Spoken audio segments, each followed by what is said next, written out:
Hi guys, so Donald Trump is talking about issuing an executive order to defend statues of Jesus Christ. We are truly in the upside down now. The FBI is investigating hundreds of people throughout the country for what they've done to monuments, statues, and even buildings. So we have very strong laws already on the books. I mean, we have a law that's 10 years. It's 10 years. That's a long time to have fun one night. I think many of the people that are knocking down these statues don't even have any idea what the statue is, what it means, who it is. When they knock down Grant, when they want to knock down Grant, but when they look at certain, now they're looking at Jesus Christ, they're looking at George Washington, they're looking at Abraham Lincoln, Thomas Jefferson. Not going to happen. Not going to happen. Not as long as I'm here. As far as Democrats are concerned, I think they could care less whether or not it happens. Sorry, I assume you mean they couldn't care less. And I think the American people get it. So we're going to have a very strong executive order, and it'll happen very quickly before the end of the week. This is an attempt, a cynical attempt, to reach out to the evangelicals and the hard right. I'm going to defend your statues. Now, Don, let me break it to you gently. Most people don't give a crap about statues. Now, there are a certain group of people on the left and on the right who are very passionate about statues, but the average person doesn't care about statues. Now, in 2016, Donald Trump won the election because of his support from the middle class and the working class.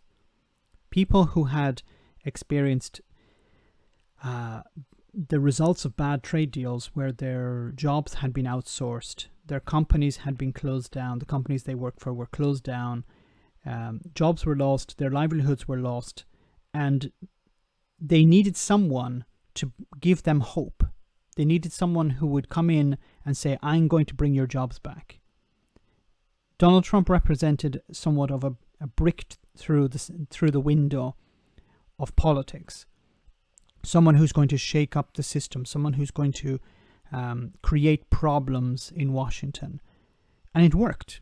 And he won in 2016. He told people, I'm going to bring coal jobs back. I'm going to bring the Rust Belt jobs back. The forgotten man will not be forgotten anymore. And this resonated with people. And they came out and they voted. Many people said, look, what have I got to lose? My job has been outsourced. My livelihood has been destroyed by the crisis, the economic crisis of 2007, 2008. What have I got to lose? Many people who had voted for Barack Obama twice went out and voted for Donald Trump. It was, for them, there was nothing else to lose. So this idea of now talking about statues is not going to work. It's desperation. The Donald Trump of 2016 and the Donald Trump of 2020 are two different beasts. He's so embedded in the partisan politics that he doesn't understand that he needs to reach out to the ordinary people. He needs to give them something to hope for. But he can't do that because he has lied to them for the last number of years. Before the election and after the election, he has lied to these people. And they realize that he has lied to them. At this moment, people care about paying their bills. They care about paying their rent. They care about having a job. They care about whether they'll have a job after the lockdown is over, whether this crisis is going to destroy their livelihood. Many people are not paying rent at the moment because of the lockdown. They're afraid that maybe they'll be kicked out of their apartments after the lockdown. They don't care about statues. They don't give a crap about that. They care about their own life. And at the moment, and of course, many people are also worried about this pandemic and whether their children will be able to go back to school, whether their elderly parents or relatives are going to survive this. And what they need at this moment is not a brick through the window. They need a steady hand. Now, I'm no fan of Joe Biden. But Joe Biden represents or gives the image represents the image of a steady hand. He represents someone, once again, not represents, but he presents the image of someone who is able to unite the country. Someone who's not deeply partisan. Someone who is able to consider the lives of ordinary people. I don't believe he gives a crap, but he's at least, not as much, I'll take a step back there. He's not truly someone who cares about the working class, but he's much closer to the average person than Donald Trump will ever be. And at this moment, people want stability. They want a true leader, someone who is stable, someone who is understanding of these types of crises, someone with a bit of empathy.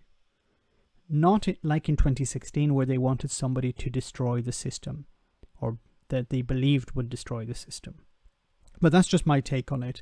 I don't think this message is going to win many votes for Donald Trump. This message of statues, he thinks it's a core issue. He thinks it's an issue that the people on the right are deeply concerned about. But people who have nothing else to worry about are probably concerned about statues. But the vast majority of people are worried about their jobs, worried about their futures, worried about their income, about their savings, and about this pandemic. And Donald Trump is not listening to those people. He's not attempting to reach out to them. Let me know in the comments, guys, what you think. As always, your comments are greatly appreciated. Thanks a lot. Why not become a Patreon and enjoy access to our Discord server where we share news, chat, and have some fun. If you become a patron, you can also make video suggestions on topics that are important to you. Check it out via the link in the description.